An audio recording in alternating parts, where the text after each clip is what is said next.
2014 সালে অটিজম শিশুদের মান উন্নয়নে শেখ হাসিনা কন্যা সাইমা ওয়াজেদ পুতুলের নেতৃত্বে প্রতিষ্ঠিত হয় সূচনা ফাউন্ডেশন। প্রতিষ্ঠার পর থেকে সরকারি অনুদানের পাশাপাশি সামাজিক রাজনৈতিক সংগঠনের পক্ষ থেকেও জমা হতে থাকে মোটা অঙ্কের টাকা।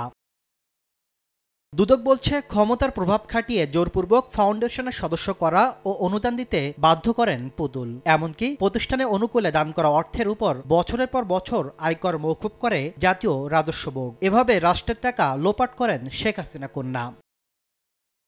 এছাড়া স্বাস্থ্য মন্ত্রণালয়ের অটিস্টিক সেলকে ব্যবহার করে প্রকল্পের নামে 450 কোটি টাকা লোপাট সহ নিয়েছেন নানা সুবিধা, যা খতিয়ে দেখছে সংস্থাটি। সূচনা ফাউন্ডেশন, দ্বৈত নাগরিকত্ব, সবগুলো বিষয়ে আমাদের অনুসন্ধান দল কাজ করছেন এগুলি নিয়ে, এবং এগুলিও প্রাপ্তি সাপেক্ষে এগুলি পর্যালোচনা করবেন। পুতুলের কানাডার নাগরিকত্বের প্রমাণও পেয়েছে দুদক। বলছে, মামলার আসামি হিসাবে তাকে দেশে ফেরাতে উদ্যোগ নেওয়া হবে। আপনারা সবাই জানেন তিনি দেশের বাইরে আছেন, সুতরাং তাকে দেশে ফেরত আনার বিষয়ে কি কি কার্যক্রম গ্রহণ করা যেতে পারে সেই সবগুলো বিষয়ে আমাদের অনুসন্ধান দল বিবেচনা করবেন। এদিন সাবেক ধর্মমন্ত্রী ফরিদুল হক খান ও তার স্ত্রীর বিরুদ্ধে 4 কোটি টাকার অবৈধ সম্পদ ও 52 কোটি টাকার সন্দেহজনক লেনদেনের অভিযোগে মামলা করেছে দুদক।